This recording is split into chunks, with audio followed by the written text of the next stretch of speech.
Broadcast is now starting. All attendees are in listen-only mode. Good morning, everyone. Today is day one of the California Transportation Commission's June meetings. It's Wednesday, June 23rd, and our meeting today will go from 10 a.m. to 5 p.m. with brief breaks and a designated lunch break at 12 noon. Douglas, could you please read the roll? Thank you, Madam Chair. Commissioner Alvarado. Commissioner Davis. Here. Commissioner Eager. Here. Commissioner Grisby. Present.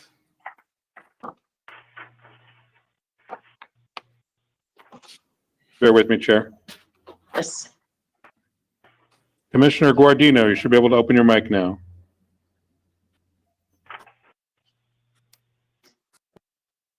Commissioner Guardino?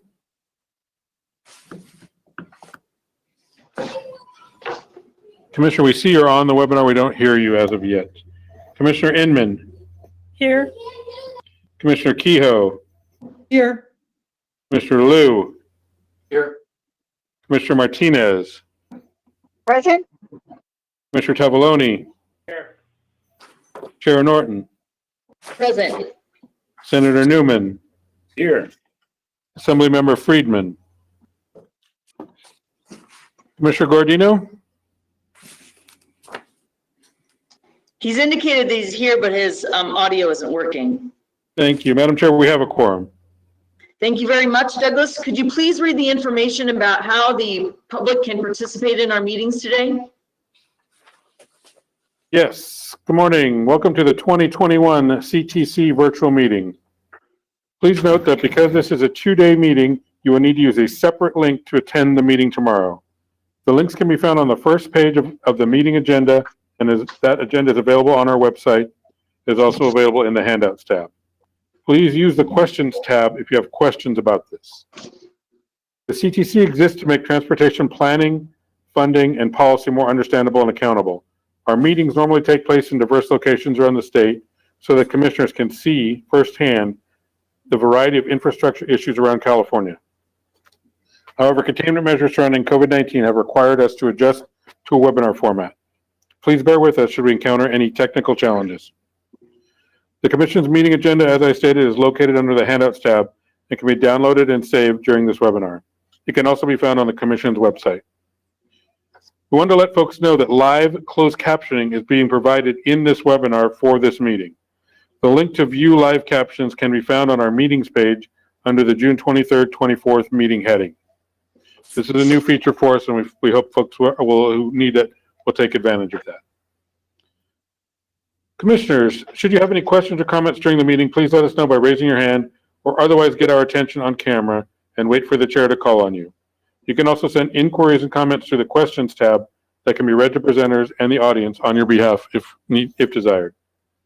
Please mute your microphone except when you intend to speak to minimize outside noise and feedback. The chair will do her best to call on each of you in turn. We hope you will turn on your camera while speaking if you have one. Because this meeting is not an in-person meeting, every vote will need to be a roll call vote. Staff will group items for votes to help save time. Please only speak when called upon. When called upon, please state your name and briefly make your point. I would please ask that no one speaks a second time on any one item until everyone who wishes to speak a first time has had an opportunity to do so. Presenters, if you're on the agenda to make a presentation, please do your best to be succinct. We hope that you will also turn on your camera during your presentation, if you have one. Members of the public, we welcome comments from the public as part of each item at this meeting. We encourage you to use the raise hand feature as early into the item as you can to give the system time to acknowledge you. For participants joining us through the GoToWebinar system, please find the webinar panel likely located on the right-hand side of your screen. There you will find audio, questions, and handouts tab. Under the audio tab, attendees will have the choice to listen via computer or telephone option. Should you prefer the computer audio option, please ensure the appropriate box is selected. If you choose the phone call option, please select the corresponding box and dial the phone number, access code, and audio pin as directed by the automated system. Please note that if the audio pin is not entered, you will remain in listen-only mode and will be unable to speak to the commission should you have a comment. As a reminder, each registered attendee is provided with a unique link and phone number to access the webinar. These cannot be shared with other participants as they are registered to specific attendees. There are two options for participants to provide comments on agenda items. Click the raise hand or hand icon to indicate you wish to make a comment. You will be unmuted and called upon to make your comment. Please be sure to state your name and affiliation prior to voicing your remarks. Alternately, you must use the questions tab in the agenda item. Alternately, you may use the questions tab. Type in the agenda item number you are commenting on and your comment. Commission staff will read the comment on your behalf. Please do your best to be concise with your comments. Also, please make sure that your comments add new information. If you agree with comments of a previous speaker, simply make that statement. Since we often have many speakers, we ask that you make your point in 3 minutes or less. If for some reason we might have many speakers on the topic, we may reserve the right to limit comments to 1 minute if needed. A timer may be displayed on screen during your public comments to keep track of the time. You will not be able to be on camera while making comments. Thank you all for joining us today. We know your time is valuable, and we appreciate you sharing some of it with us. Thank you so much, Douglas. I want to appreciate your clear directions so that people can participate over these next 2 days. That's always helpful, and we get a lot of great feedback about the fact that these meetings over video have really democratized our meetings and allowed people to participate in ways they hadn't before. So I appreciate the work of you and the entire CTC staff to make our meetings accessible and increase participation throughout the state in these discussions. Thank you. Next, we will have items 2 and 3 taken together. Douglas? Thank you, Madam Chair. Tab number 2 is the approval of the minutes from the May 12th and 13th, 2021 meeting. Tab 3 is the Commissioners' meeting for compensation. Staff recommends your approval. Move it, Tabelloni. Martinez, second. Okay. Douglas, could you please read the roll? Tabelloni moves and Martinez seconds. Thank you. Commissioner Alvarado. Commissioner Davis. Aye. Commissioner Eager. Aye. Commissioner Grisby. Aye. Commissioner Guardino. Aye. Commissioner Inman. Aye. Commissioner Kehoe. Aye. Commissioner Liu. Aye. Commissioner Martinez. Aye. Commissioner Tabelloni. Aye. Chair Norton. Aye. Chair, the motion is approved. Thank you very much. And now we will move to the Executive Director's report. Mitch Weiss. Good morning, Commissioners. I'd like to start my report today with 2 comments on the state budget. A lot has happened in the 5 short weeks since our last commission meeting, which was held the day before the governor released the May revision. First, I'd like to applaud the administration for proposing to spend over $3 billion from the general fund surplus on transportation infrastructure. This is a very welcome change from the past when transportation funds were often targeted to help close the general fund shortfalls. As the state continues on its path toward recovery in the coming years, I hope we'll see more general fund surpluses used for transportation projects. This will create jobs and help generate more sales tax revenue. In particular, as we all know, there's still a large unmet need for the active transportation program. While the $500 million proposed by the administration is certainly greatly appreciated, it still leaves us with a significant backlog of good projects that we cannot fund. We'll be talking more about the active transportation program augmentation later on the agenda in preparation for when the budget is signed. Commissioners, I also want to let you know that regarding federal funding, there have been several developments since we last met, with reauthorization bills introduced in both the House and the Senate, and negotiations continuing on a broader infrastructure package. To develop a common perspective from California on these bills, the California Transportation Federal Affairs Working Group recently reconvened. This group, consisting of various state and local agencies and stakeholder groups, last met on June 10th to review the federal bills, and work is underway to draft a consensus letter. The increased federal funding on the horizon is sorely needed, since the federal government has not been doing its share over the last few decades to raise revenue and to keep pace with our infrastructure needs. Commissioners will also be hearing from Caltrans today about how Caltrans is keeping its promises to deliver on the state's SB1 investment. Specifically, the department's asset management plan annual benchmark report shows that it is on track to meeting the 10-year performance targets at SB1 for pavement and bridge conditions. Unfortunately, there's been a misconception in the media recently regarding Caltrans's progress in making highway repairs expected under SB1. So hopefully this report today will help set the record straight. Turning to some program matters, I first wanted to commend our Local Streets and Roads program team for the work they've been doing over the last several months to help cities and counties establish eligibility for their funding apportionments for the upcoming fiscal year. The team recently held 2 technical training webinars for fiscal year 21-22 eligibility, at which over 80% of the cities and counties attended. As a reminder to our local partners, your adopted list of proposed projects for the upcoming fiscal year are due to the Commission by July 1st via the online reporting system known as CalSmart. An agency that cannot meet this deadline has until September 30th to submit their adopted list of proposed projects in order to establish subsequent eligibility. As of today, we've received approximately 300 submittals for approval. Only about 2% have been deemed non-compliant, which is a major improvement over past years. We would encourage the remaining cities and counties to submit their project list as soon as they can. Also regarding our programs, I wanted to make sure everyone was aware that we're gearing up for the 2022 cycle of the SB1 competitive programs. We recently announced we'll be holding a kickoff virtual workshop on Tuesday, August 24th from 1 to 4, and we posted save the dates for future workshops on the Commission's website. Later on the agenda, we'll be hearing from CalSTA on the Climate Action Plan for Transportation Infrastructure, which you've heard about before, and that document, CAPTI, is intended to advance California's commitment to climate change and other state goals through specific program actions and strategies. I also wanted to update you that since we last met, we convened the second Equity Advisory Roundtable meeting, which was held virtually on May 26th. We had about 50 attendees on the webinar, including 14 roundtable members. The meeting began with a discussion to finalize the roundtable's charter. Afterwards, we discussed the development of community listening sessions that Caltrans, the Commission, and CalSTA are developing a partnership.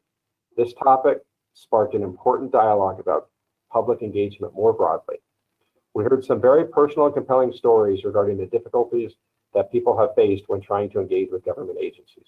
Yes. It's clear that more must be done to make government more accessible to all individuals, especially individuals with disabilities, people of color, and individuals from underserved communities, and we look forward to the continued input from the roundtable on this very important issue.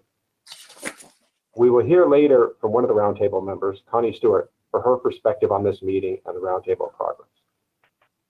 Finally, Commissioners, I have a few updates on upcoming meetings and staffing activities. First, we will have a Commission meeting on Wednesday, June 30th at 1 p.m., which will be held virtually. The purpose of this meeting is to consider a few items that were inadvertently labeled as information items on our agenda today, but which require actions. These are project-specific items, and we expect this to be a very short meeting. Our next regularly scheduled Commission meeting will be on August 18th and 19th. We are currently considering a hybrid format with both virtual and in-person participation for this meeting. We'll make sure everyone is aware of the format well in advance of the meeting and appreciate everybody's understanding during this transition period. Regarding staffing, I'm pleased to announce one new hire and one promotion. First, Sequoia Rasmus joined our team on June 1st as our Associate Deputy Director of Equity and Engagement. Previously, Sequoia worked as a Safe Routes to School Coordinator for Contra Costa County and as the Director of Community Engagement for the Office of Mayor Tom Butt in Richmond.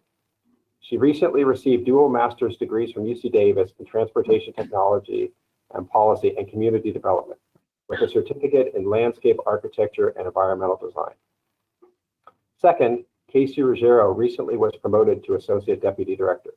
Casey joined our team in July 2020, prior to which she worked at Caltrans for 6 years, primarily in the Division of Budgets. Casey will be managing the STIP. Lastly, included in your packet is our proposed 2022 meeting schedule. A yellow copy went out about a week and a half ago. Staff recommends approval of the schedule with authority delegated to staff to make changes as needed. That concludes my presentation. Thank you, Mitch. Since that concludes your report and we have the 2022 meeting schedule to adopt, do we have a motion? Move it. Commissioner Eager, so moved. Second, Okay. David. Cavalloni and Eager. Douglas, can you please read the roll?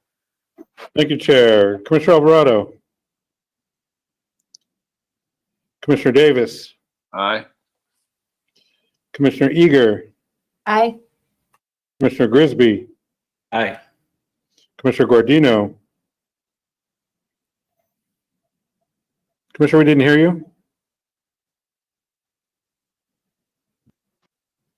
We can see you're indicating you're voting aye. Thank you. Commissioner Inman. Aye.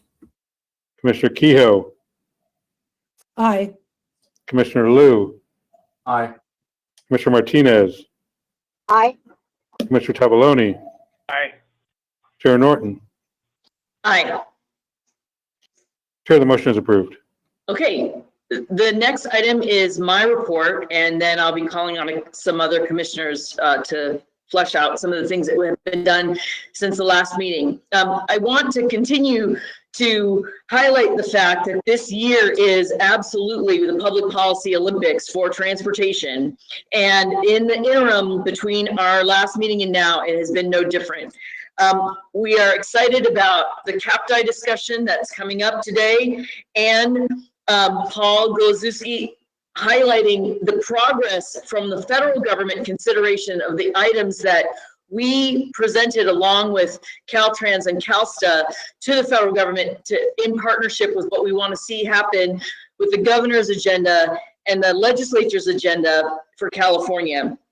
In addition, as we look at what's happened with our $2 billion ATP proposal and how that's being treated in the upcoming budget, I also want to highlight the work that was done with Caltrans and on the Clean Up California program, and the fact that that is going to be part of cleaning up the on-ramps and off-ramps and a lot of other Caltrans property, but also making it safer for people to walk and bike and travel along these corridors. And so I wanted to thank Caltrans for highlighting the need for this and for the governor putting out the funding for it and for the legislature considering such an important next step.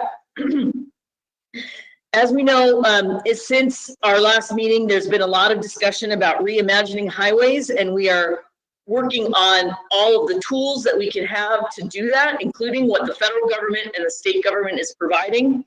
And I am pleased that in that conversation, that though we are constantly asked about what the efficacy is of SB1 and where the projects are, that our staff has been clear about where those projects are, mapping them, showing what the investment has been. And I was pleased to have signed an op-ed with the LA Times reminding people of the many, many projects, over 1,200 that are in process, and the ways in which people are seeing their SB1 dollars at work. I want to thank Joe Liu, our commissioner, for an exciting event that he did to mark the Coalition for Clean Air's 50th anniversary, and I'll call on him after. But I also want to highlight a great milestone, and that is that one of the members of our Equity Advisory Roundtable, Naila Cope-Hardin, was just made Executive Director of Climate Plan, and I want to thank her for her hard work and advocacy with us at CTC and congratulate her on her promotion. We have a lot of work ahead of us today and tomorrow, but I think that you will see that there's been an incredible amount of work done with the public, with community organizations, with advocates to continue to deliver a significant number of projects and to address the very congestion and road repair and state of good repair needed that we went out and promised the voters, that the legislature fought hard for, and that we continue to focus on milestones as to how we are accomplishing that. So with that, I want to call on Commissioner Liu to talk a little bit about the 50 years of the Coalition for Clean Air. Congratulations. Thank you, Chair Norton. We did have a celebration event last week for Coalition for Clean Air for 50 years of fighting for clean air in California. It was really great to have a lot of former board members and staff members talk about their experiences. There is actually a YouTube video of a whole hour of video clips of them sharing their experiences and what has happened. The one thing we wanted to make clear is we don't want to be in business for the next 50 years.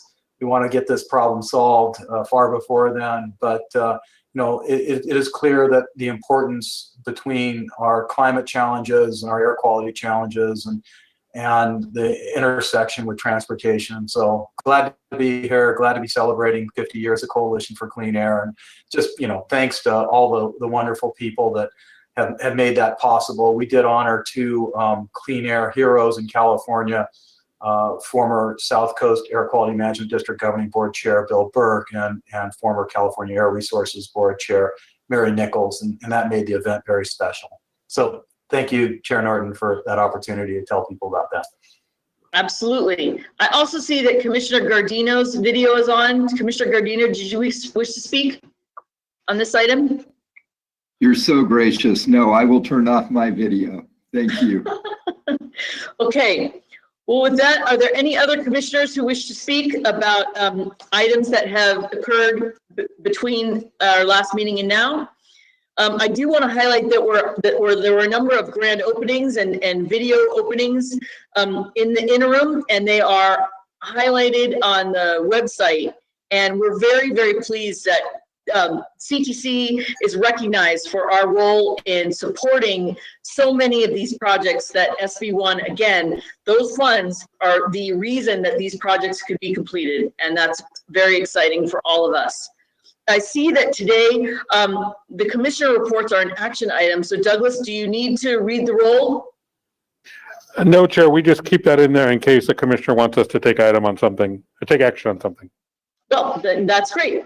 Then with that, I will conclude my report and we will move on to item 6, a report from David Kim, CalSTA Secretary of Transportation. Good morning. Well, good morning, Chair Norton. Thank you so much. And good morning, commissioners, commission staff, and members of the public. I thought I would start with the big picture, which is the pandemic, where we've been and where we're going. I think most of you know that California's economy is fully open and has been for the past week. No more physical distancing, no more capacity limits for businesses, no more county tiers, and major changes to face mask guidance. All of the executive orders that were put into place over the past year, most of them have been terminated by the governor, and the governor also phased out the majority of executive actions that were put in place as part of pandemic response. And he also left in place a handful of orders that will facilitate the ongoing recovery. So as a result of all of these major developments, I have stood down the COVID-19 Transportation and Critical Infrastructure Task Force that we've been leading over the past 15 months as an interagency working group within the administration. And I want to thank everyone at CalSTA departments who played an instrumental role in supporting pandemic emergency response actions. And I'm really pleased to say that the task force took the lead on a wide range of important actions. So for example, Caltrans raised the weight limit on trucks delivering emergency relief materials, and Caltrans also allowed food truck vendors to operate in roadside rest areas to make sure long-haul truck drivers had access to food options when traditional facilities were closed. Another important step that was taken was allowing the use of state right-of-way, like parking lots and sidewalks, so that restaurants and other small businesses can provide outdoor service. On the DMV front, they were also very actively involved on the front lines. They issued grace periods for all driver's license renewals, as well as vehicle registrations and certificates. They also gave a temporary waiver for annual physical requirements for pesticide and fertilizer haulers. And very importantly, the DMV shifted the vast majority of transactions online to minimize the need for people to go to a DMV office in person. There was also a major effort to create new procedures for driver's license renewals for H-2A agricultural workers. This was a great partnership between DMV, CHP, California Department of Food and Agriculture, and the California Grower Shipper Coalition. We also took the lead in working with CDPH, Cal OSHA, GoBiz, and CPUC to provide safety guidance and COVID protocols to intercity rail operators and transit agencies, as well as private passenger carriers like ride-sharing companies, airport shuttles, charter services, and others. And we also organized a webinar with 200 transit agency executives and board members to discuss best practices for slowing the spread of COVID. Now, I think one of the key takeaways from this entire experience is that transportation emergency response needs to be multimodal. We need to consider, and where we can, take steps to mitigate impacts to passenger and goods movement transportation systems and the economy that the transportation sector supports. I also think COVID clearly highlighted vulnerabilities in the system. And on the flip side, it put a spotlight on opportunities within transportation infrastructure, the transportation workforce, and the supply chain. Finally, I want to commend Caltrans emergency management staff for its revamp of the California Emergency Service Function 1, also known as ESF1, that was submitted to Cal OES last month. This is an updated emergency response plan that really focuses on a collaborative multimodal recovery and response effort. It's going to be led by Caltrans and CalSTA, and it will build on the momentum and progress we've made together over the past year and a half. And I look forward to working with Caltrans as we move forward on implementing the new plan. Madam Chair, as we emerge from the pandemic, I think we have reached a very interesting turning point in transportation. The economy has reopened, but the pandemic will very likely have permanent impacts in terms of the way we travel, and the way we purchase goods, and how products are moved. For example, I think it's way too soon to know what telework will look like in the future. Now, no question about it, it's here to stay, but to what extent? Well, we're clearly moving into uncharted territory. Now, on the issue of port congestion, we've been keeping a very close eye on this, and we've also been actively engaged on a number of fronts with our federal partners and others. I think most of you are aware that this is a highly complex issue that involves a vast array of supply chain actors in the private sector as well as public sector. And it's also a worldwide phenomenon. We're talking about global macroeconomic trends, including workforce issues, among many other things, but the pain is clearly being felt here in California. In fact, I just saw an article in Bloomberg, and I don't remember the exact headline, but it essentially makes the point that global shipping woes are stretching from China to Germany and everywhere else around the world. So clearly an international issue. And it's very likely that these congestion and supply chain challenges will last into next year, and beyond next year, these issues may become even more apparent in the future, especially with the growth of e-commerce and bigger container ships coming online. So over the past couple months since the March meeting, CalSTA and commission staff have been working closely to dig into this, and I want to recap what we've done and where we're going. I recently met with Federal Maritime Commissioner Carl Benzel, and we had an excellent discussion. As you may know, FMC has opened a formal fact-finding proceeding to investigate these supply chain issues. Commissioner Benzel indicated to me that he plans to come to California in August to meet with maritime stakeholders, and I may be joining him for some of these meetings. Also, the Biden-Harris administration has formed a supply chain disruptions task force, and just this week, a couple days ago, I met with US DOT leadership, including Undersecretary for Transportation Policy Carlos Monje and Acting Maritime Administrator Lucinda Leslie. We had a great dialogue, and we agreed to partner and collaborate in the months ahead. In fact, I made the point that even a large state like California cannot solve this problem alone. Given the sheer magnitude of the challenge, it needs to be done in conjunction with the federal government. So to that end, we have asked for senior level federal participation as the state uses its convening authority to bring together stakeholders. And on that note, CalSTA is working with GoBiz, the Port of Long Beach, and the Center for International Trade and Transportation at Cal State Long Beach to convene supply chain stakeholders, examine issues, and importantly, try to come up with potential solutions. And we're also coordinating with commission staff to plan stakeholder engagements, so there is much more to come in the weeks ahead. Turning to CAPTI, as you know, much has happened over the past few weeks since we last got together.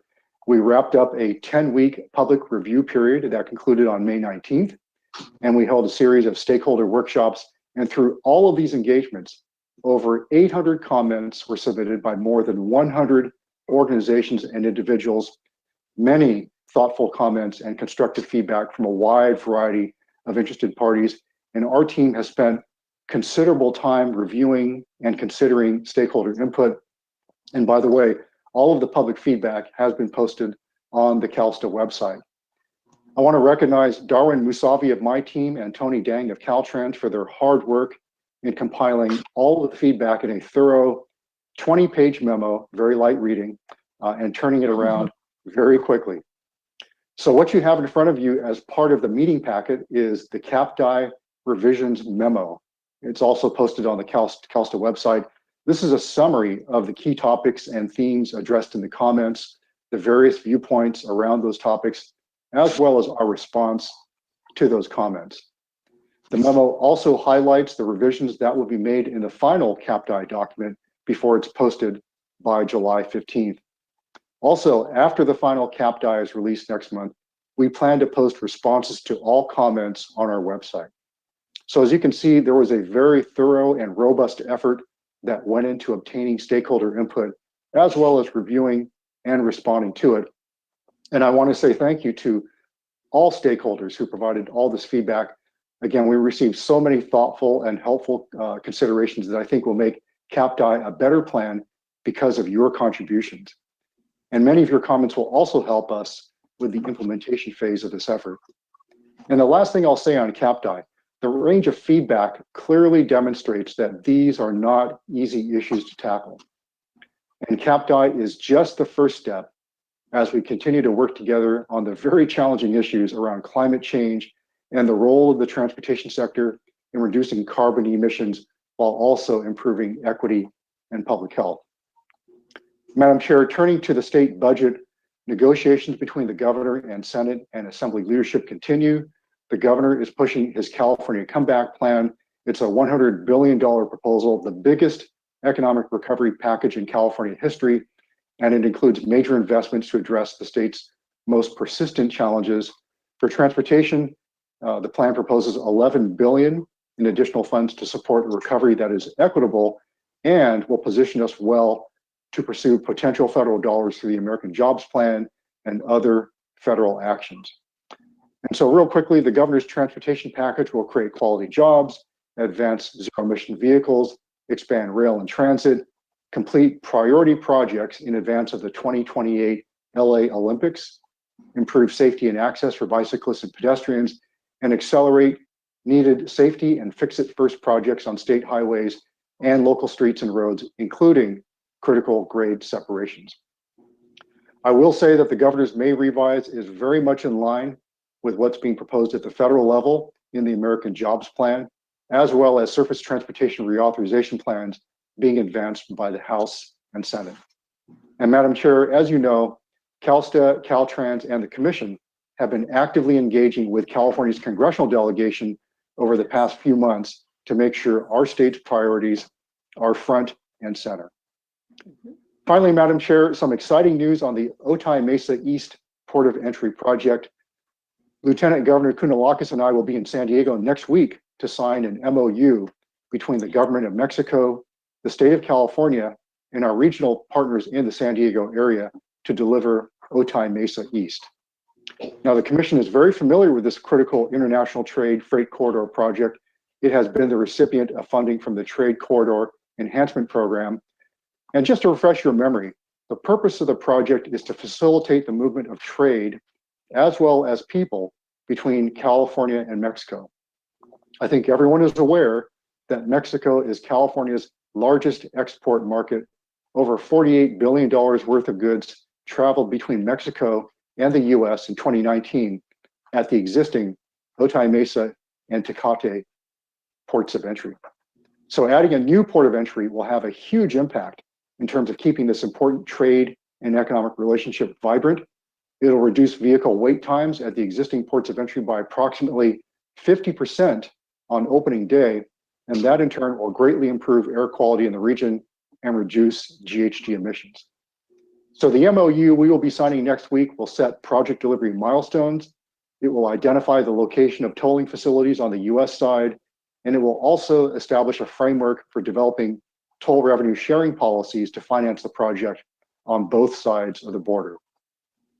I've personally been engaged with the Mexican Secretary of Communications and Transportation to work through the details of the MOU, so I'm really thrilled to see the MOU move to the execution phase.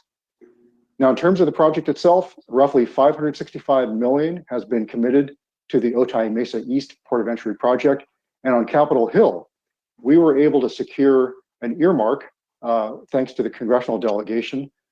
This is an earmark added to the Surface Transportation Reauthorization Bill on the House side. It's a $12.5 million earmark for Otay Mesa East, and it's a great demonstration of support for the project. Also, the roadway that will lead to Otay Mesa East, State Route 11, is well under construction. And when it's completed in a couple of years, it's going to include a bunch of technological features like flexible lanes, dynamic tolling, and real-time data on border wait times. So there's a lot of excitement around Otay Mesa East, along with the good progress that's being made and the important role it will eventually play in facilitating California-Mexico trade, as well as the movement of people. Finally, I'd like to give a shout out to Commissioner Gardner for his excellent remarks during a recent panel discussion hosted by the Mesa Transportation Institute on zero-emission vehicles and future energy needs. His comments were really eye-opening, and he gave us a reality check, a sobering reality check on what it will take from an energy supply standpoint to meet future energy needs, including zero-emission vehicles. So thank you, Commissioner Guardino, for your great insights. And I also want to give a shout out to you, Chair Norton, for an excellent letter to the editor of the LA Times on SB1. The letter set the record straight in terms of funding needs and availability of funding. And I think, as we all know in transportation, there is always a funding gap. That's the nature of transportation finance, and it is absolutely nothing new. So congrats to Chair Norton on a great letter. And so with that, Madam Chair, thank you for the time, and I look forward to today's meeting. Thank you so much, Secretary Kim. And I have a couple of questions for you, but I would like to make sure that my colleagues get a chance to speak first. Commissioner Kehoe, I see you on video, and then I'll call on you next, Commissioner Gardino. Thank you, Madam Chair. And to Secretary Kim, delighted to hear your remarks on Otay Mesa East. It's such an important infrastructure development, very needed, and it will make border crossings there for cargo and people so much better. So we really appreciate your attention to San Diego issues. It's not all about the bluffs. I just want to say that. And the border crossing is very important for all of us, the whole state and the whole country. So really appreciate your focus on the area. Thanks. Thank you, Commissioner. Commissioner Gardino. Secretary Kim, I just wanted to thank you for engaging in that important conversation with the Commonwealth Club of California and the Norman Y. Mineta Transportation Institute at San Jose State University, where I had the honor of being a panelist after Director Omashakin's amazing keynote address. And as we all try to move towards a future that is carbon-free, in terms of our transportation choices and our stationary sources, to juxtapose that against the challenge that we're going to continue to have if our grid is not reliable. And how do we make sure that those transportation sources can operate with the challenges we have relative to rolling blackouts, PSPS events, and other challenges. So as the use of electric vehicles grows, we have to make sure that the availability of the clean energy supply also grows not only in its cleanness, but its resilience as well. So thanks for calling that out. I appreciate your low standards in public speakers, that you would think that I did a good job, sir. Well, hopefully your presentation is available on YouTube or somewhere, because it's definitely worthwhile viewing for everybody who supports zero emission vehicles and the transition to a carbon-free transportation system and the challenges that will come with that. So hopefully it's available, and I would encourage everyone to take a look. Well, my mom has, so that makes two of you who watch. Thank you, sir. Well, thank you. Commissioner Gardner, I do hope you send the link to all of your colleagues at CTC so that we can watch as well and add to the audience beyond your mom, based on Secretary Kim's great recommendation. And I'll bring the YouTube and popcorn to our August meeting. Fabulous. So Secretary Kim, I wanted to ask you a couple questions because you did talk about some great things that happened over the pandemic in terms of identifying different ways that we're going to travel. And I wanted to ask you about two things that I think are open items that I get lots of questions about. One is about the mask rules on intercity rail and buses, and whether there are going to be state standards or you have identified that there'll be individual county standards now that June 15th has officially happened. We are following CDC guidance, which calls for face masks on public transportation, including airplanes, ships, trains, you name it, as well as hospitals and healthcare facilities. And so what we put out is essentially mirrors CDC guidance. So we're going to stay with that as long as CDC has that in place. We wanted there to be kind of a uniform set of rules for everyone. And again, this applies to anybody, whether you are vaccinated or not. But for the vast majority of situations, for those who are fully vaccinated, the CDC has said you generally do not need to wear a mask. That's very helpful because I think that's not well understood. So it's helpful to know that it's still required based on CDC guidelines for everyone. In addition, I wanted to ask about the real ID deadline and what's happening with that, because there was a question about how that's been moved and what's going to happen with the DMV's lines for that beyond just driver's licenses. Right, that's a great question. The federal government extended the real ID deadline to May 3rd, 2023. So a little under 2 years from now will be the deadline. So there is time, but I would encourage everyone who does not have a real ID to not procrastinate. It is human nature to procrastinate, put it off, but you don't want to be without a real ID on May 3rd, 2023, especially if you travel on a regular basis domestically. Now, could you travel domestically without a real ID? Yes, you just have to bring your passport. And I don't think we are programmed, our brains are not programmed to bring our passport when we fly Southwest from LA to Las Vegas. But so there is time, but don't delay. And on top of that, the DMV has a great deal. There is a free upgrade to a real ID for those who had their driver's licenses renewed this past calendar year. So it doesn't cost you a penny. You will have to go in for an in-person visit per federal requirements. You have to bring the right forms and forms of ID and documents to demonstrate you are who you say you are. And it does require, again, an in-person visit, but it won't cost you a penny. It'll just require a bit of your time. A great deal, and I would encourage everyone to take advantage of it. Thank you so much. That is incredibly helpful. We want to thank you and your staff for the work we've done together with the federal government and on CAPTI, and we look forward to further discussions in today's meeting on the success of that work together. Thank you very much, Secretary Kim. Thanks, Chair. Thank you. With that, we're going to move to item 7, the report from Caltrans Director Topes Omishakin.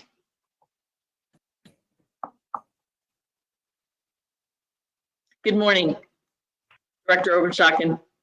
Good morning, Chair Norton. Can you hear me clearly? We sure can. Okay, good. Thank you for the opportunity to speak to the commission today, to commissioners, Director Weiss, and members of the public. It's good to have this opportunity again to share some of the activities over the last month that have taken place at Caltrans. Next slide. As usual, I want to start off with recognizing one of our employees, an employee highlight. And this month, I want to recognize Travis Sutton. You may be familiar with Travis. You probably have seen his name in the news and on TV as he performed a heroic effort in his responsibilities working for us. Travis works in District 2 as a highway maintenance worker at the Polga maintenance station. Recently, while he was conducting snowplow operations on State Route 70 in the Feather River Canyon area, he noticed vehicle tracks from the highway headed towards the river. And he knew he needed to investigate this situation further. So he went down, he discovered a vehicle submerged in the river, at least halfway, and he heard a woman calling for help. He immediately pulled her from the water, provided her shelter in his vehicle, and gave her clothing of his own to keep her warm until the paramedics got there. His supervisor, Matt Martin, said when he got out there to see what was going on, he noticed that Travis had completely taken control of the situation and performed admirably. He did everything that he was supposed to do accordingly. And the remarkable thing about this is that Travis is actually new to this work at Caltrans. He just got his commercial driver's license just a little over a month before this incident occurred 3 months ago. So I want to recognize and thank Travis Sutton for his heroic efforts and going above and beyond the call of duty to rescue the woman that was submerged in the water. By the way, the woman who was rescued, she suffered some lacerations and she was banged up pretty bad, but no serious injuries that required stay in the hospital. So thanks, Travis Sutton, for your work and going above and beyond in your duty at Caltrans and to the people of the state of California. Next slide. Just some key personnel updates that we've made. We continue to have these. I think the numbers will continue to sort of subside in the coming weeks and months as we get settled at Caltrans. But a few key changes here. The Division of Budgets just hired a new chief, also a familiar face to the CTC. Keith Duncan has been with the department for 17 years. He's worked in budgets, project management, equipment maintenance, procurements, and contracts. He recently served 2 years as the office chief of capital and finance within the Division of Budgets. In this new responsibility, Keith's going to be overseeing $9.5 billion of capital outlay and local assistance. So a huge responsibility for Keith, but I know with his experience and time in this division already that he will do great work. He will continue to do great work for the department. So congratulations to Keith. Next slide. This was mentioned already by you, Chair Norton. The work around Clean California. I recently made some key appointments that I think will help us be able to deliver on the expectations of this program as it continues to be debated, especially at the state legislature, the funding components of it. Jerry Santos, a veteran of the department, has been appointed Clean California Coordinator, and Adriana Surface has been appointed the Clean California Program Manager. If you're not familiar with, some of you may not be familiar with the program, but it's a 3-year proposal from us at Caltrans in coordination with CalSTA, but definitely with the vision and leadership from Governor Newsom. It's a 3-year statewide investment proposal to invest in litter eradication and community engagement, aiming to ultimately transform unsightly roadsides into spaces of pride for all Californians. Jerry, if you're not familiar with him, again, he's been with the department for a long time. Recently served as acting deputy district director for construction in District 8. More recently, he was acting tunnels and tubes director in District 4. And he has a bachelor's and master's degree in civil engineering from UC Irvine. So congratulations to Jerry. And next, Adriana Surface. Be familiar with Adriana a little bit as well. She's had key roles at Caltrans, focusing on strategic efforts to strengthen communication, employee engagement, equity, and safety. Recently, she served as my acting chief of staff here in the director's office over a 6-month period. She has a bachelor's degree in international relations from UC Davis, and know she will do great work for us with the Clean California program. So congratulations to Jerry and Adriana in their new roles, spearheading our work on Clean California. Next slide. Now to talk about some of the important work that's been taking place over the last month in the department. We recently received federal highway approval for the revised 5-year strategic highway safety plan. And this new plan contains or illustrates what we're calling a pivot on safety, because it embraces the principles of a safe systems approach, doubling down on what works, technology, and equity. The Strategic Highway Safety Plan, if you're not familiar with it, it's required by the federal government. It's a 5-year plan that shows how we will coordinate on traffic safety, contains a framework for reducing roadway fatalities and serious injuries on California's public roads, state and local roads, I might add. It's developed jointly between public agencies and advocacy stakeholder groups. This current plan is founded on the belief that everyone, no matter how they travel, should be able to reach their destinations safely. Amen. This is a key part of the pivot that we've made. This new plan is also linked to the Caltrans strategic plan, and it's also linked to the HSICP Highway Safety Improvement program at the department. So this is a key document that Federal Highways recently signed off on. Next slide.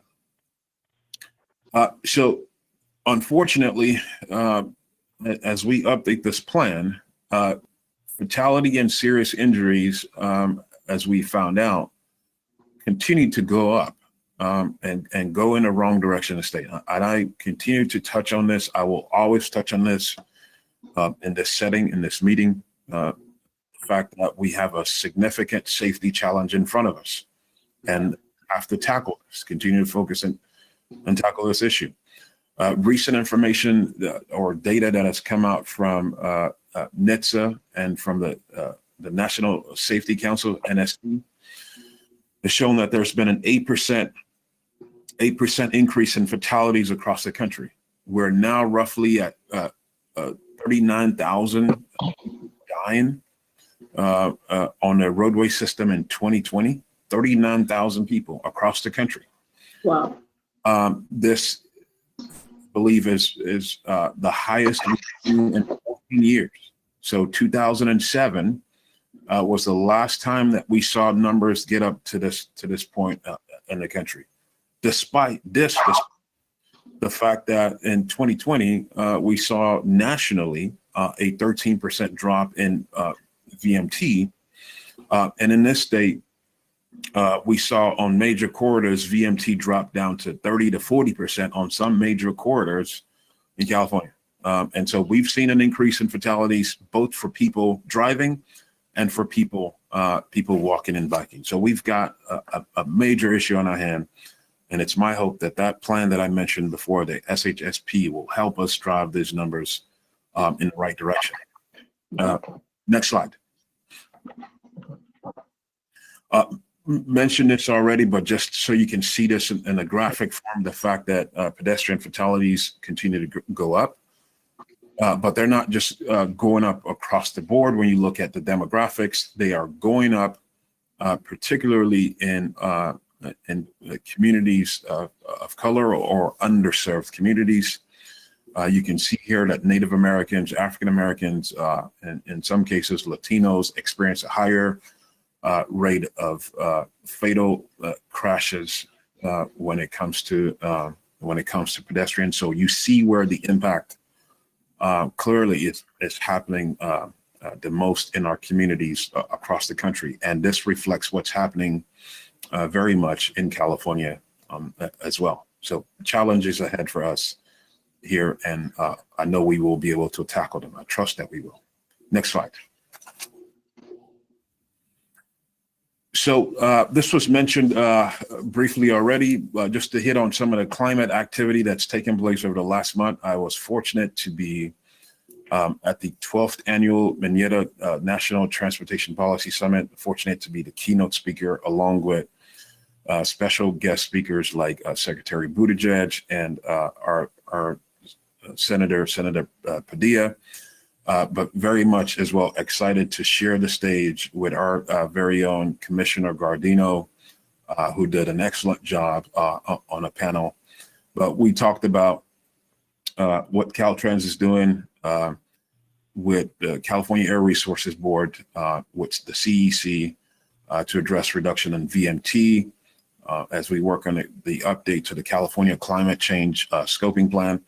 But also just talked about the electrification of the fleet that's going to happen across the country, what needs to happen in other state DOTs, what's happening at Caltrans, to get this transition to continue to take place and speed up. So glad to be a part of that. And also, I'll be remiss if I didn't mention the fact that Federal Highways recently came out with an MOU that we're being a party to that MOU on how to use right-of-way for alternative uses to address climate change impacts and equitable communication access and energy reliability. So we're working with Stephanie Pollack, who's the acting administrator of Federal Highways, on this MOU from Federal Highways. Next slide. I'll touch on these real quickly and try to wrap up. Our REAP committee is updating the, our DEI executive committee, I should say, is updating the REAP plan, the Racial Equity and Action Plan. This plan drives priorities and strategies in alignment with our strategic goals of the department. REAP was developed over a 2-year period, and we're updating this and making sure it's in alignment with our strategic plan, and it's connected to the 4 Ps that I've discussed here at the commission meeting before. The 4 Ps of equity in the department: people, projects, programs, partnerships, and planet. So we will be reporting out on an update of what's in the REAP to the Caltrans Executive Board in the coming months. Next slide. Something very historic here to just briefly touched on for the department. Some of you who worked very closely with SB1 when it was passed, you may remember specifically that there was an advanced mitigation program that was a part of SB1 to help expedite some of the projects that we may see some challenges on. About 2 weeks ago, I think I approved for the very first time the first advanced mitigation project in California to receive funding from the Advanced Mitigation Program account, which was established by SB1 in 2017. The plan will help with mitigation issues and solutions for the future. The Desert Advanced Mitigation Project in District 8 in San Bernardino is the first project. The cost of $8.1 million will help to produce credits for desert tortoise wetland credits, and ephemeral wash credits as well. So it's roughly $8.1 million, and it will help advance projects to the tune of roughly $81 million. So roughly a 10-to-1 ratio in the benefits of doing this advanced mitigation work. So kudos to that team on our environmental staff, and to the CTC as well for helping us get this advanced mitigation work moving forward, and especially a part of SB1. Next slide. This was touched on by Director Weiss already, but there was a lot of media coverage, or a little bit of media coverage, I should say, not a lot. Some media coverage on the fact that there was some belief out there that we were not accomplishing what we set to accomplish with SB1, but that is completely contrary to the truth. I believe, and data shows, that we are absolutely on track. And if you look at this graphic briefly, you can see on the 4 major asset classes that we are checking, that we are making the investments in, that we are absolutely on track. In one particular case, monitoring the program a little bit more closely. But there was a little bit of a mischaracterization in the reports that came out. And I just want the public to know, people to know that CalSTA, Caltrans, the administration, we're locked into SB1. It is an absolute priority. And we are on track with the activities that we committed to in the bill and law. Next, and a final slide here. Next slide. So finally, I want to touch on the fact that we recently announced $34 million in grants to local agencies across the state in the form of 59 grants. 50 of those 59 was sustainable communities, competitive and technical grants. The other 9 were strategic partnership grants funded through federal and state funds, including $25 million from SB1. MPOs will receive $12.5 million in sustainable communities formula grants. And I'll say very much that these grants touch on all the major, well, not all, but several of the major priority areas that we've been talking about at Caltrans and in this transportation community together.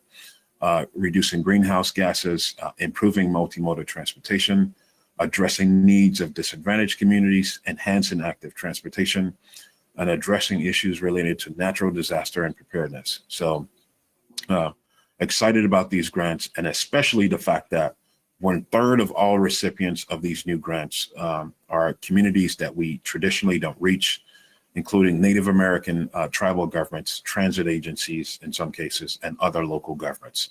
So congratulations to all that have received this recent grant funding. And Madam Chair, thank you for the time again today to share a little update from Caltrans. Look forward to any possible questions for me. Thank you. Thank you, Director Omashakin. I have a couple of questions, and I'll wait to see if my colleagues get their videos on as well. One, I wanted to ask a little bit about the Clean California Plan, and if you could talk a little bit about your partnerships with community organizations, because I think it's very significant that there are a lot of ways that this is actually a community empowerment tool and helping especially the people experiencing homelessness to get jobs that are building up their resumes to get back into the workforce. Yeah, very, very important question, Chair Norton. Let me start just big picture real quickly. Again, the proposal as we put forward to the state legislature from the governor's office was for $1.5 billion over 3 years to create potentially 15,000 jobs. And to implement that program, to help with litter eradication, to help put artwork in certain places, it's going to take a team to do that. And our District 7 office, right there where you are, Chair Norton, has been absolutely leading the way for us at the department in reaching out to workforce entities, workforce groups, to show them that we're ready to bring on people and ready to hire people. We've had 2 hiring events in the Los Angeles area to try to bring on new people to our team, specifically targeting people that traditionally are not targeted. So people who have experienced homelessness, people from underserved communities, low-income communities. And just want to commend Tony Tavares, our district director there, and his team for leading us across the state in the effort to reach out and try to connect with those people, those communities, to get them employment opportunities. Absolutely. Director Tavares and his team have been really commendable in their goal of reaching out to business organizations, getting MOUs signed with property owners. It's been extraordinary, and I want to thank you for your leadership and his leadership on that, and both of your teams. I wanted to follow up with what is, the elephant in the room, and that is the 710 South. After your provocative comments about the issue last time, we just wanted to know, especially with the new CEO of Metro and a lot of people who are still eager to see something happen with the 710 South, because no build is not going to be satisfactory for air quality and just congestion in the area. Can you give us a little bit of an outline of what is going to happen next and how we all participate in the re-envisioning of a fully comprehensive multimodal clean air solution for the 710 South? Yeah, thank you, Chair Norton. I'm glad you're calling my comments provocative. I essentially was, at the last meeting, I essentially was stating what I believe to be the reality of the situation on the ground. And if I missed something from that characterization or my comments, it's the part that you just mentioned, which is a no build is not something that is on the table either in this case. We recognize, I think all of us, you in leading the CTC, myself, Secretary Kim, I think all of us recognize the fact that something needs to be done. But the format and the plan that was on the table at the time from the state's perspective was just not something that was in alignment with things that we want to do for quality of life and transportation in the state. So to your question specifically, the path ahead, I believe, is that we will continue to sit down with Metro and its new CEO. I've yet to meet with Stephanie Wiggins, but I've heard a lot of good things about her. Look forward to sitting down and meeting with her and talking about specifics on this project. One thing that's been set forth with the prior CEO of Metro is the fact that we met and said we need to come to an agreement on principles for a project like this, and potentially not just this project, but projects in the LA region moving forward, which may actually be a blueprint for projects across the entire state. The fact that if we can agree to principles, for example, issues around equity, issues around air quality, issues around modality or mobility, once we agree on those principles, it can help us sort of make decisions working with stakeholders and working with the general public moving forward. But I think we're in a good place. I'll be honest. I really think it's an opportune time for us to take a step back on projects like this and really try to make sure that we're, especially big projects like this, 6 billion, 20 miles, we take a step back and say, how does this really fit into where we want to take the state of California? And I'm excited about the work that lays ahead as we try to do that in conjunction with you as well at the CTC and Commissioner Liu. Well, thank you. We really appreciate that. I know Commissioner Inman may have some comments, and she's tuning in here. One of the things I did want to point out, as you've just talked about, is the juxtaposition of this milestone of 10 million containers that got moved just this year. And I think it's a 40% increase over last year in moving freight on this corridor. And so it is very helpful to understand a little bit about how moving forward, there has to be some solution about that expansion and looking at a myriad ways of moving maybe even the cars off and the trucks forward and doing a lot of other things that would provide a cleaner air future. And so we know that that's been how we've been able to not take so many hits on the sales tax for Measure M, for example, and to look at, you know, how it's improved our economy even during the COVID downturn. So I thank you for your understanding and colleagues, if you have any other questions or comments, I just want to thank you, Director Omashakin, for always coming to this with such transparency and you know, good comments about what the process looks like. And we are delighted that Stephanie Wiggins is the new CEO and that she's going to put her incredible experience to work on this and many other things at Metro as well. Thank you, Chair Norton. Thank you for the opportunity. I appreciate it. Okay, well, thank you so much. And with that, we are going to move to item 8, the FHWA California Division Administrator, Vincent Mamano. Hello, thank you all for the opportunity to talk today. I actually want to hit on a couple things that I know David and Tokes have just talked about. The Strategic Highway Safety Plan, the SHSP, and I was going to comment from your question at the last meeting about what we're doing about speed and things like that on the highways. And the Strategic Highway Safety Plan is one of those things it's kind of our overarching umbrella, our direction. They took a turn, or Caltrans had a pivot, they called it this year. What Tokes didn't mention, I kind of want to applaud California state government, we'll call it, because the previous voting members were primarily state agencies, Caltrans, CHP, DMV. Those were the previous voting members on the SHSP. And just recently those members voted to include more voting members. So local agencies are now voting members.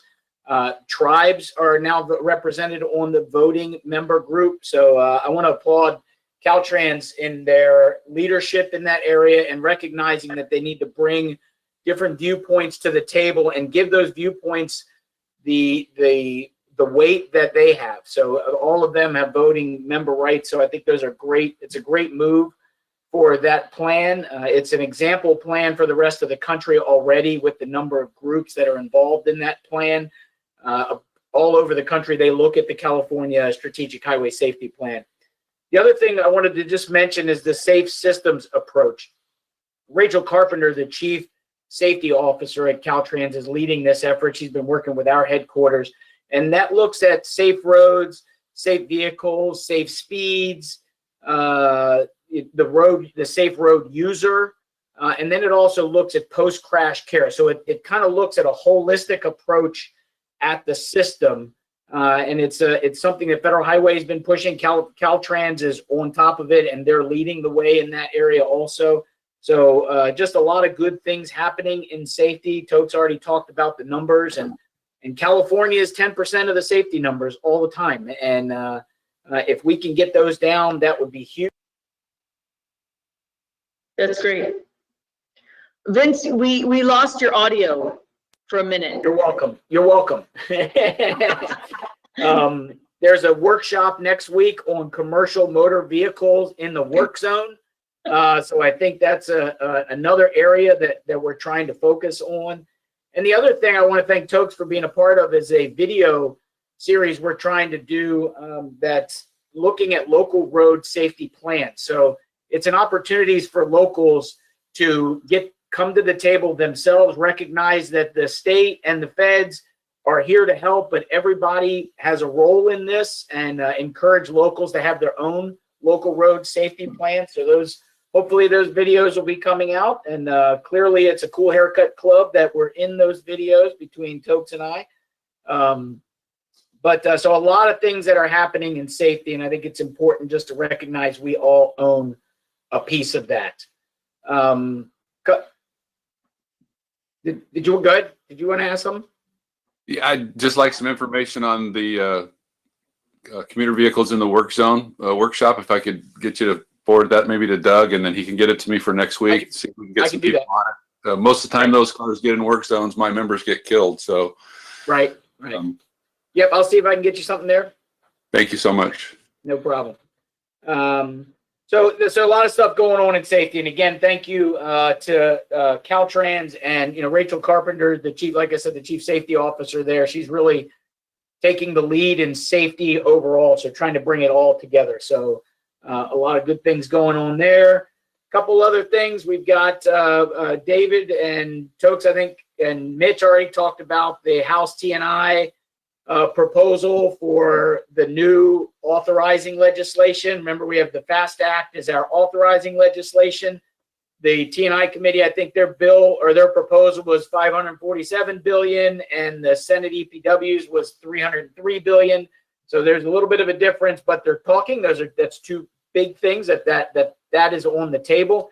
Again, that's different from the infrastructure discussion that we keep hearing about, kind of the rebuild, the relief package type thing. That's a different discussion because our authorizing legislation expires at the end of September. We got to keep remembering that. So those two proposals are related to our authorizing legislation. And then we have two notice of funding opportunities that are out right now. We had the raise is the rebuild. I like to say spell out the acronym. I think one day I'm going to get a part-time job in headquarters just coming up with acronyms. But for now, we've got the raise. It's rebuilding America's infrastructure with sustainability and equity. And I think those are two very important words as you're applying for that. That closes on July 12th. And then we also have the ATC MTD. That's the Advanced Transportation and Congestion Management Technology Deployment. That notice of funding opportunity came out yesterday, and August 23rd is the closing date for that.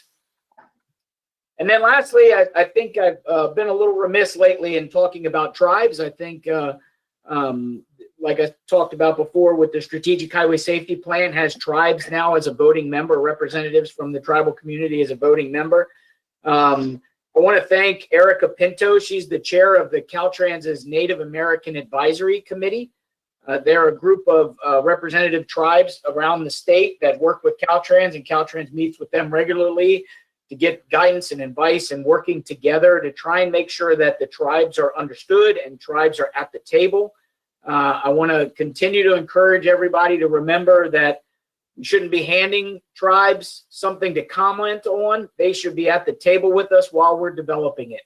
And that's just something I want to continue to emphasize. I think we do a great job here in California, but I think there's just always room to get better.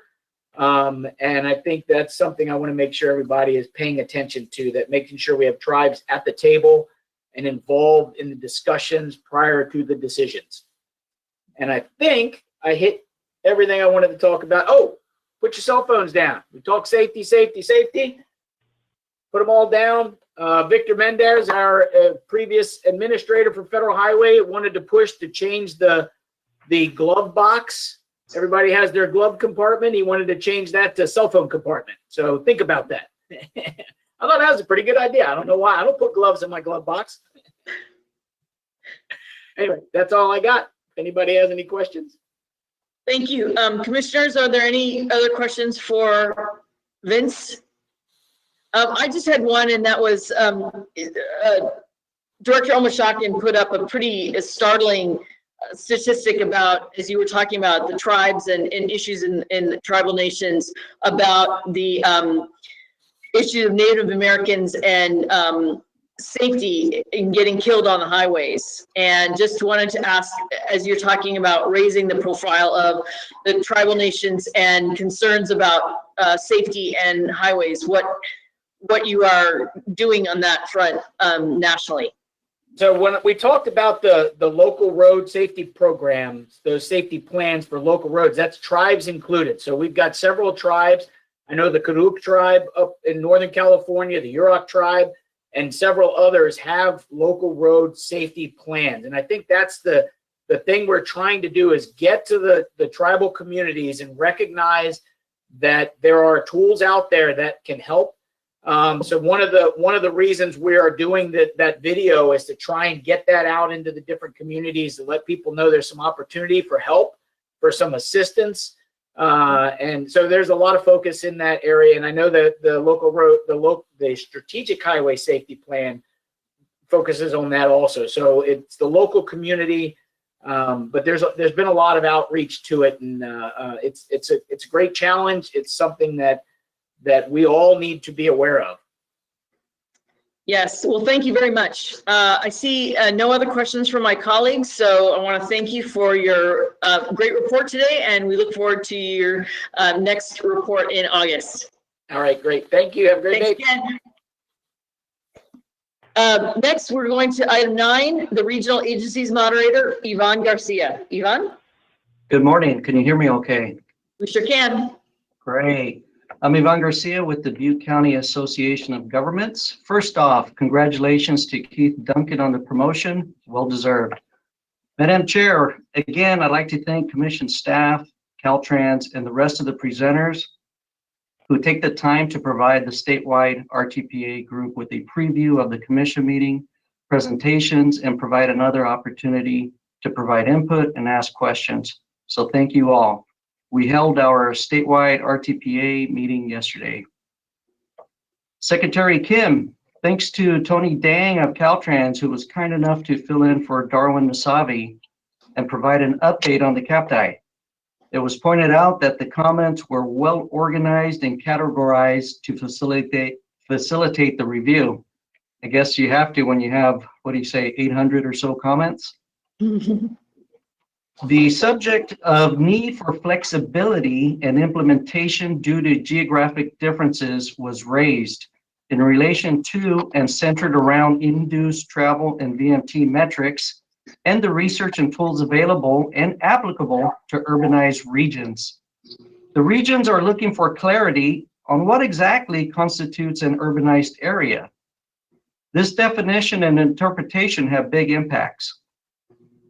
In addition, the concern of needing long-term transit operating funds was raised.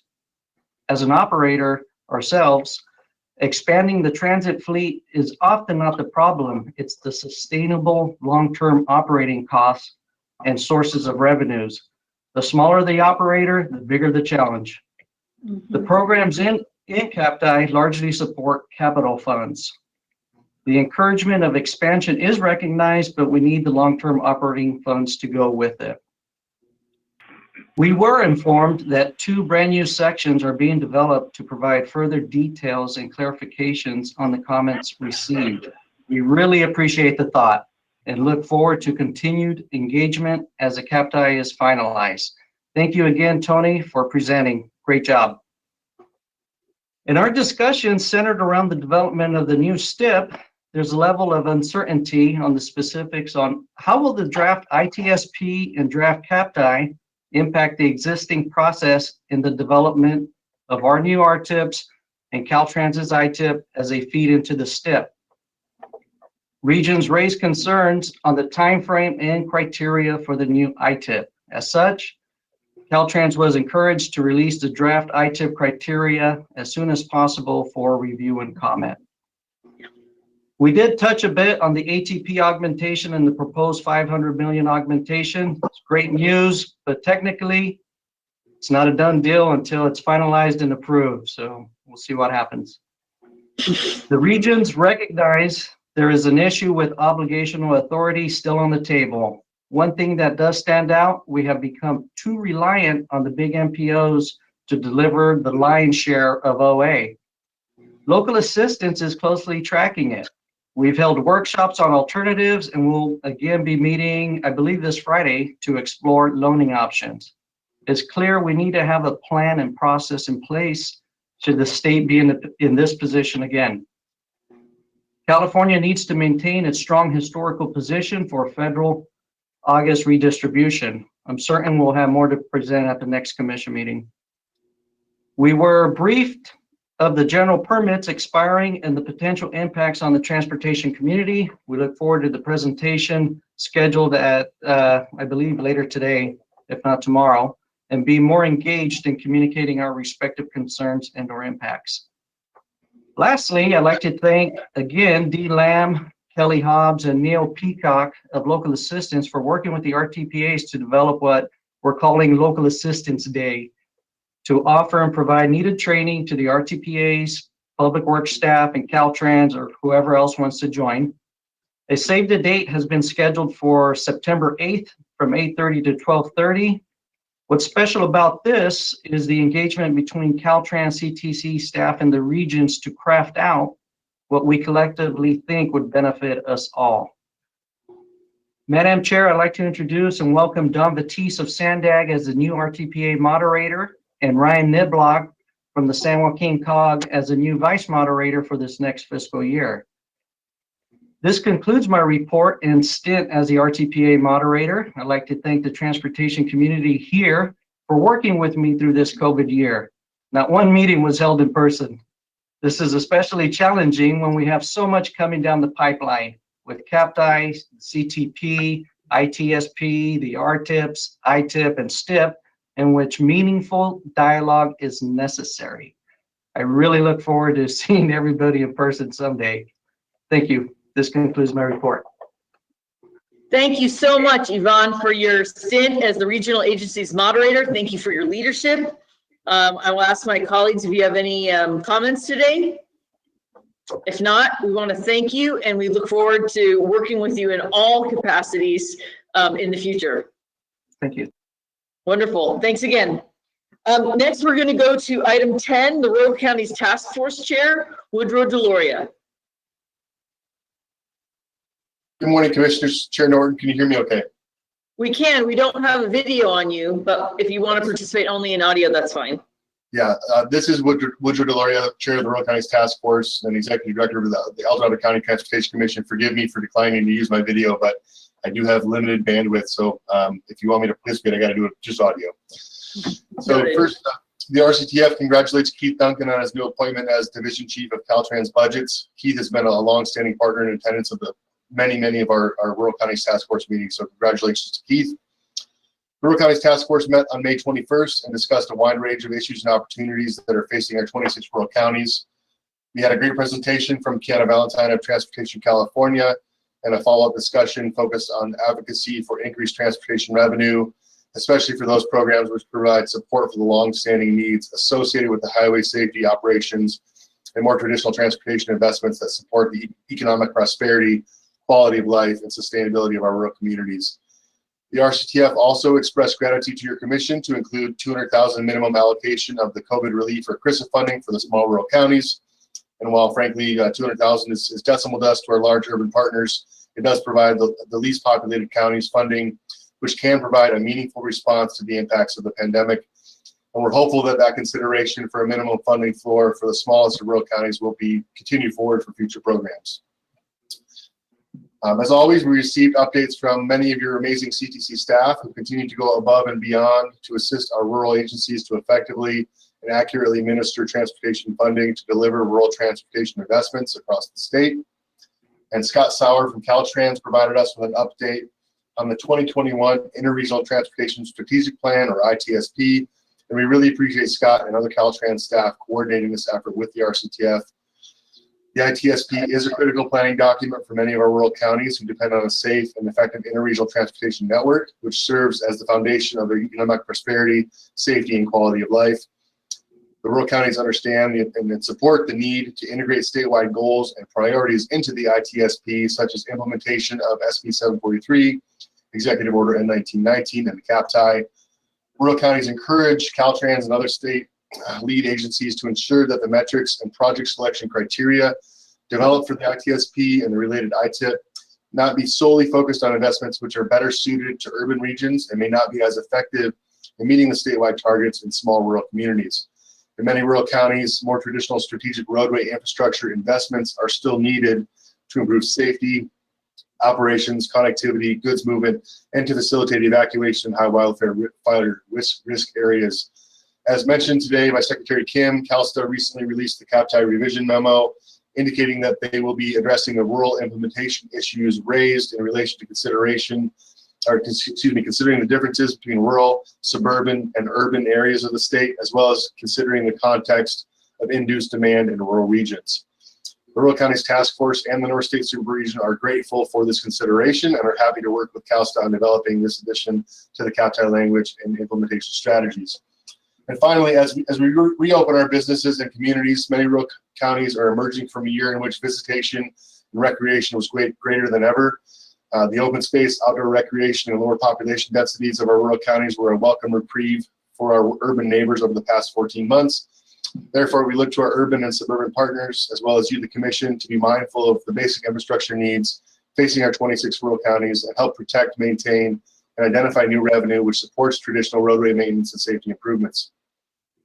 Such partnership will ensure rural Californians and the rural regions can continue to provide safe and effective transportation opportunities to not only serve our residents, but the millions of visitors who enjoy the ample open space, clean air and water, and many recreation and tourism activities. And finally, while we rural Californians will by nature continue to socially distance, we look forward to one day soon inviting you, commissioners, to visit our communities to see firsthand how the funding programmed under your leadership has been transformative in our communities, as well as see the many remaining issues and opportunities facing our rural partners. That concludes my report. I'd be happy to answer any questions. Thank you so much. And we just want to say thank you for the participation on the rural counties issues in our equity roundtable. We very much are focused on our state not being monolithic and that there are different needs in different areas of the state. And so we continue to be mindful of the issues that you raise and that are raised in our equity roundtable as well. Thank you so much for your report. I see no public comment nor comments from commissioners. Thank you very much. Next, we're going to have our Self-Help Counties and Coalition Executive Director, Keith Dunn. Thank you, Keith. Thank you, Chair Norton. You as well. Thank you, Chair Norton and commissioners. I'm going to start off by stipulating that I agree with all the comments made before me. I won't reiterate most of them. I'll try and offer a little new information. I will tell you that the Self-Help Counties continues to work to support the governor's transportation proposal to help facilitate an agreement between the administration and the legislature so that we can have some certainty in that process moving forward. We are participating with the Caltrans and Director Shaken on the federal reauthorization, and we have a work group, a subgroup that is formulating some comments that we will share with the director and this commission in the near future. Also, CAPTI, I appreciate, Chairman Norton, your comments about not having a one-size-fits-all, as you know, rural counties, but as well as urban counties have different needs. So that's something that, as we look at our expenditure plans, and I always appreciate the reassurance from the Secretary and Director Shaken on SB1 program, I can reassure this commission and CalSTA and Caltrans that the self-help counties continue to make it a priority to keep our promises to the voters in delivering our local sales tax initiatives. So moving to that, we had a conversation at the previous meeting about some of the revenue that we have seen, and I can tell you that we have a meeting scheduled with the California Department of Tax and Fee Administration on July 6th, of which after that I'll be able to share with this commission some more specific numbers. I have numbers I'm going to share with you verbally, and then we'll get, after the July 6th meeting, I will send it to you in a more formal document. But with that, I'd like to move forward and just talk about some of the periodical changes in the revenue streams from 2019 through the second quarter of 2021, and then I'll have a little about the big jump that we saw in the second quarter of 21. But from 2019 to 2020, as we entered into COVID, we saw nominal changes up 1.69%. This is for across the board generalities for all 25 counties, and I'll get into some more specifics later in my comments.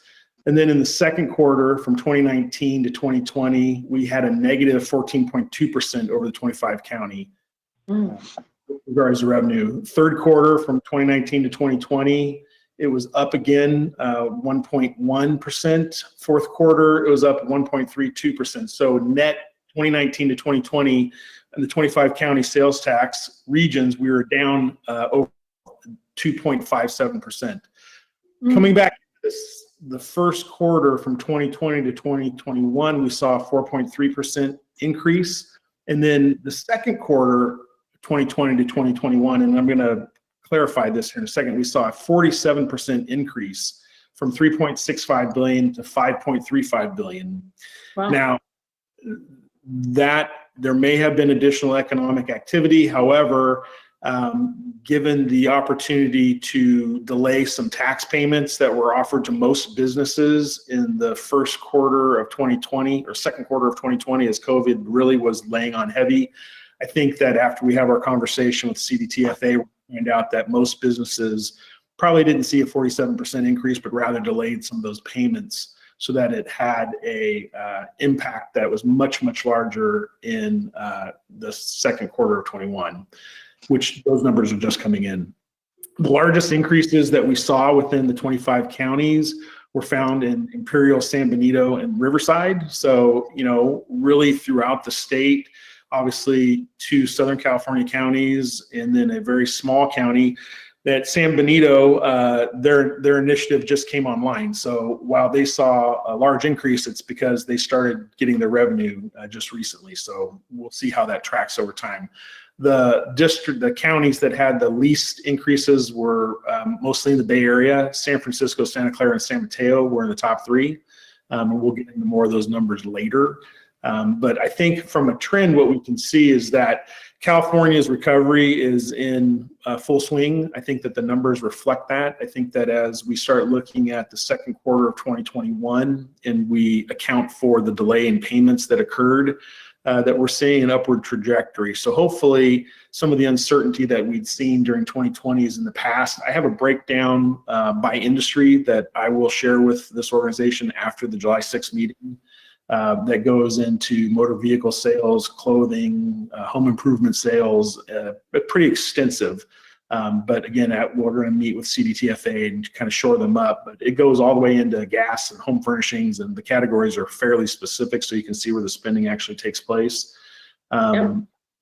So again, I think that what we're seeing from the numbers is that we did have a lot less than I think many of us may have anticipated going into COVID, but in general is around a 3 to 4% overall. And again, we had spikes in other counties that came and went. But when we start looking at the numbers more specifically, I think that we're seeing a pretty healthy recovery. And I'll be happy to share those with Doug so that he can get them out to all the commissioners for review after our July 6th meeting. Please do. That's fascinating. Yeah. So again, I'll be happy to get those out post July 6th. And then I would be remiss if I did not say that the Self-Help Counties is looking to do another virtual conference. I know we're all tired of them. Lord knows I am. However, given the status of travel and uncertainty still, we're going to be doing another virtual focus on the future conference, and we always enjoy and appreciate commission participation, Director Weiss and commissioners giving your reports. So I'll be reaching out to Director Weiss and coordinating his comments, and then also with you, Chairwoman, to kind of coordinate some opportunity for you to as well. So with that, I will shut up and be happy to answer any questions that you may have.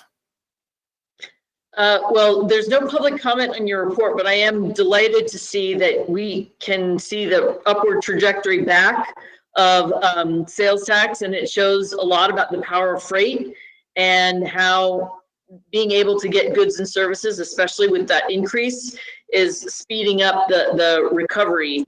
And so we would love to see those detailed numbers and even request that you speak at some of the other events where people really need to hear this information.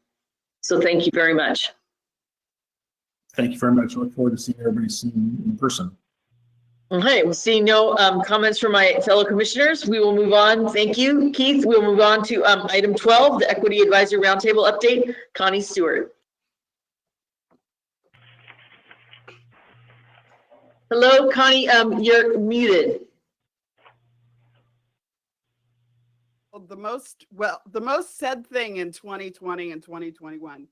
Good morning, Chair Norton and members of the commission. My name is Connie Stewart, and I have the privilege of being the rural designee on the roundtable.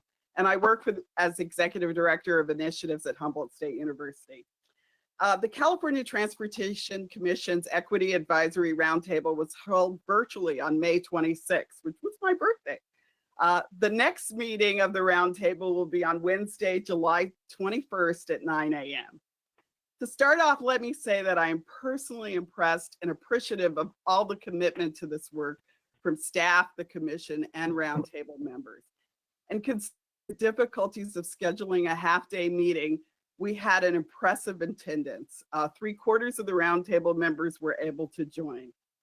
The agenda focused on continuing to develop the roundtable charter and a presentation on listening, sessions that will be collaboratively developed, and continuing discussions around public engagement.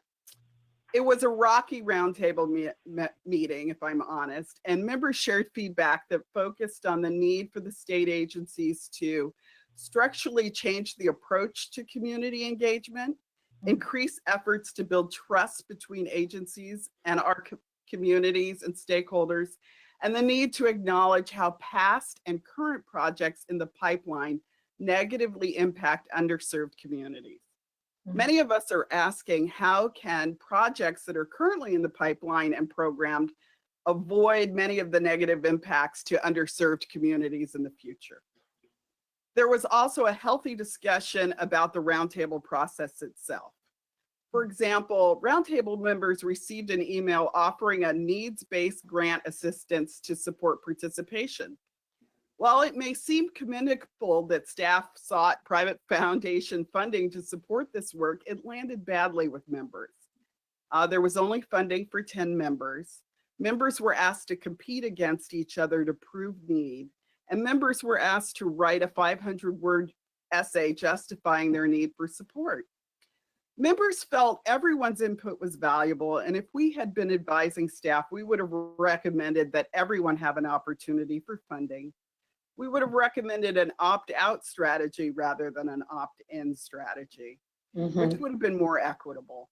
Members resented having to prove need, and it landed as if we were being asked to prove our value in order to qualify for compensation. I know this wasn't staff's intent, and honestly, in the past, this practice was very common, but it speaks to the fundamental need for structural changes in our past equity practices.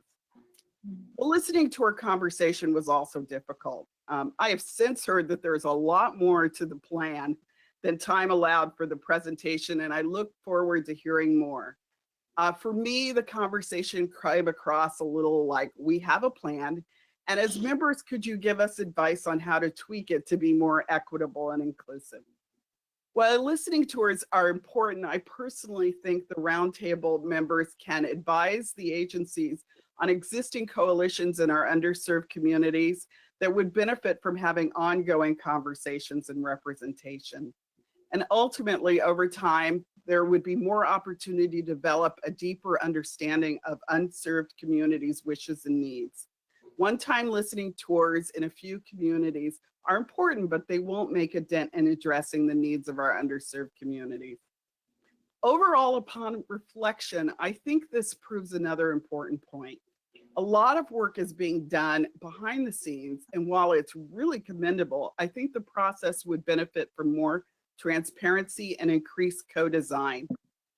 Finally, I just also want to say, in listening to today's meeting, I've heard a lot more about the equity work going on around the state. I know that there's a lot of passion from the commission and for staff for increasing equity and inclusion in all of your work. Please don't be afraid to share more about these efforts and use the roundtable to spread the word so that we can reach out to our fellow stakeholders.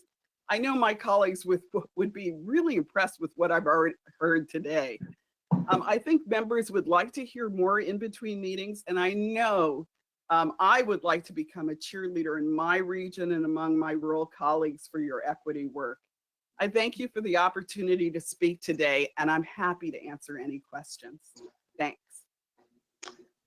Well, thank you. I think you've raised some very provocative issues, and I think it's so helpful to hear how this relationship continues to build. And that's the goal, was that we want this equity roundtable to be a relationship with the commission and with CTC staff, and we're experiencing what people want to do in that relationship. And so I really appreciate your comments today. Mitch, I don't know if you and Tanisha or others want to also talk about the future of the roundtable, but I think this is very helpful as we look at how we address these issues within projects, within policymaking, and to use the, as you were saying at your invitation, to sort of use the roundtable better. And I really want to thank you because we know you're already giving a significant amount of your time, and to volunteer for even more means, and that's just a great investment in what we want to do in the future.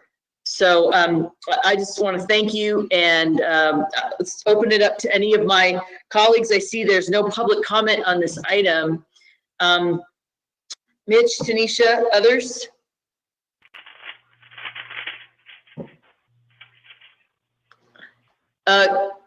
Commissioner Liu, and then I'll call on Tanisha Taylor.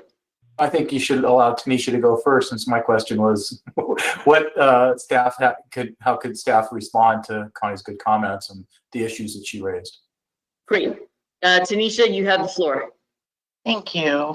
I think Connie's raised some very good comments, and I appreciate her comments today. And we appreciated her comments at the commission or at the roundtable meeting. We're taking them very seriously. And since the roundtable meeting, we've retracted that request for compensation, and we're working with roundtable members to better understand how we can do that. As Connie's indicated in this, we've tried to be very clear that was not our intent to be offensive, and we apologize that it came off that way. Unfortunately, our goal is to pay our roundtable members and to recognize their expertise for what we'd ask them to be, the experts that will help us involve and inform this process. And we're constantly reinventing ourselves and constantly thinking about how we are a good partner, how we work together to utilize community experts. And we also heard at the roundtable meeting, which I thought was very important and a very tangible point of recognizing what we're asking community leaders as we're talking with them, that we are asking for trust and we are asking for them to use their voice to support us.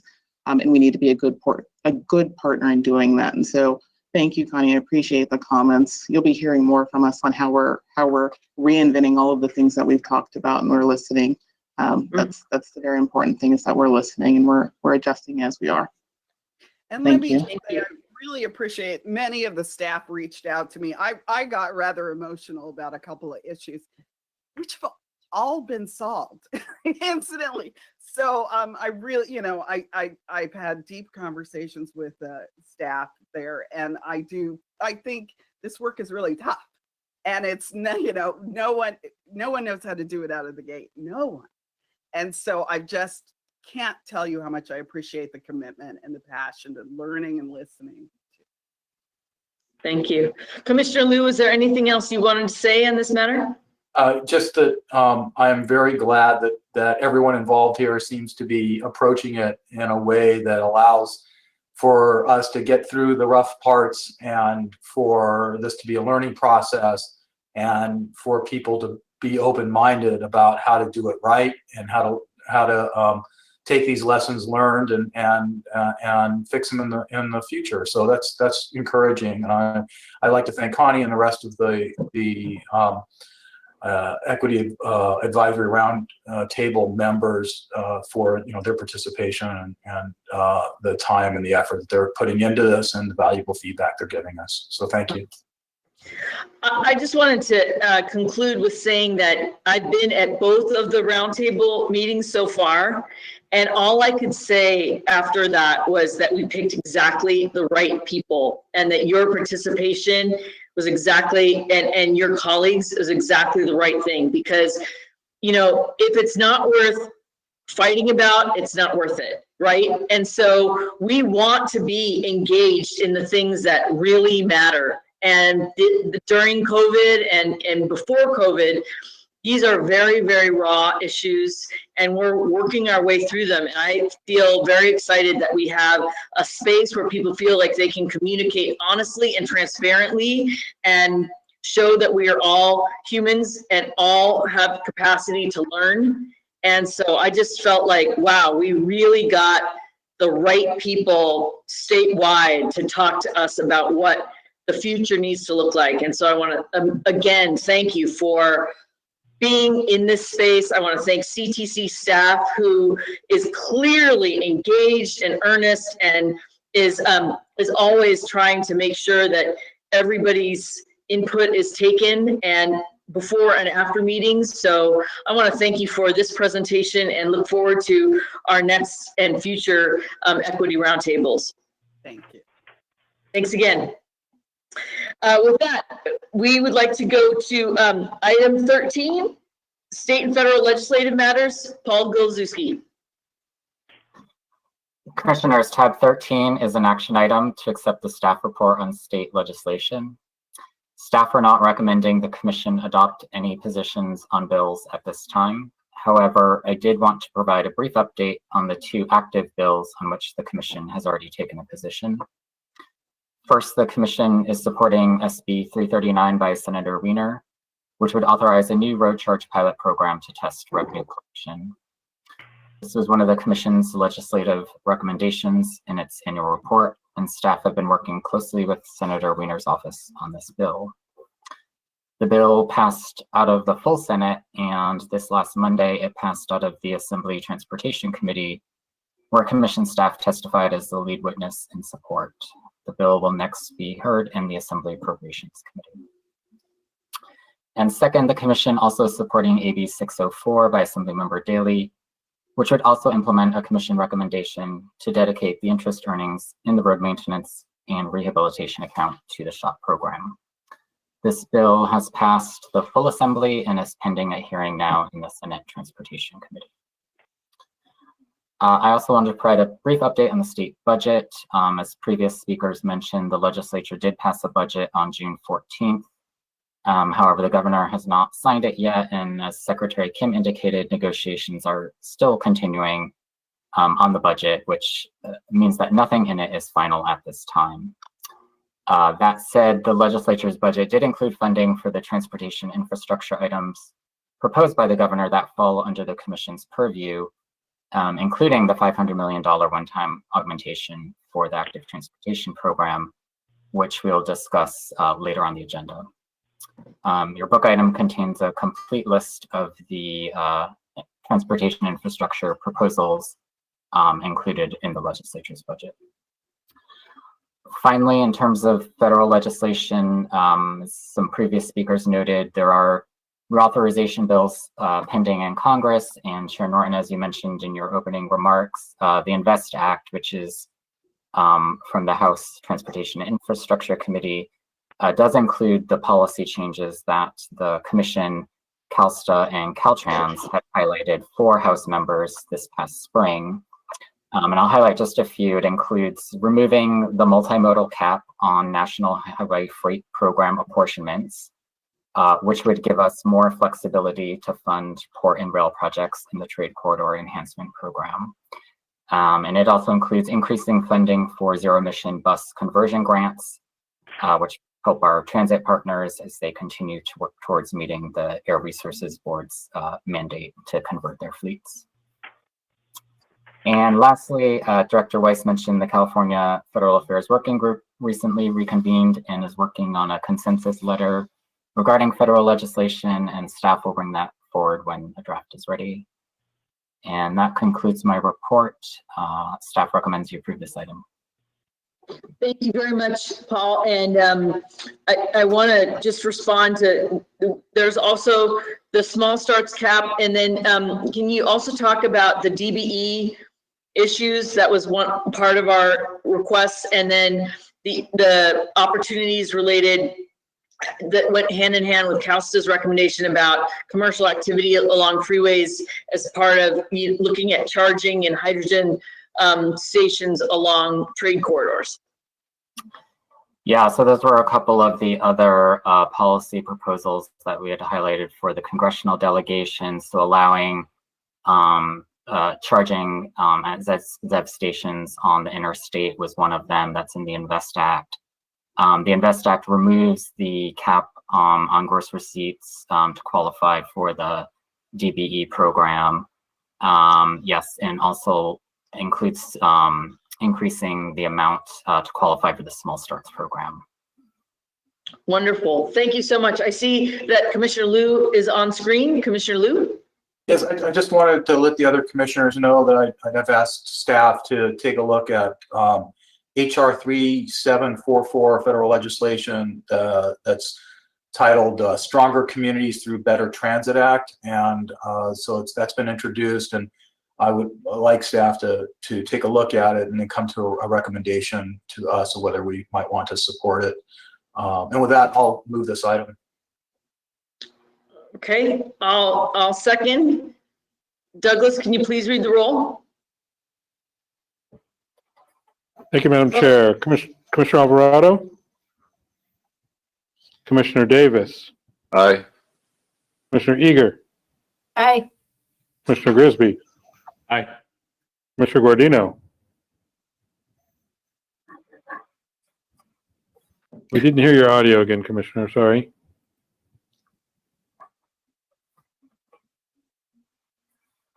Commissioner Guardino? Thank you. He raised his hand. Yep, I saw him. Thank you. Commissioner Inman? Aye. Commissioner Kehoe? Aye. Commissioner Liu? Aye. Commissioner Martinez?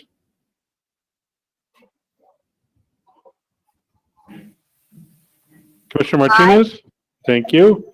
Commissioner Tavaloni? Aye. Chair Norton? Aye. I Chair, also saw, the motion is approved. thank you, Paul. I also saw that we had a number of our commissioners turn on the screen, so I just want to give a chance for them to ask questions in case we voted too soon. So Commissioner Grisby or Commissioner Davis, did you have other questions? No, I was just turning the screen on to vote.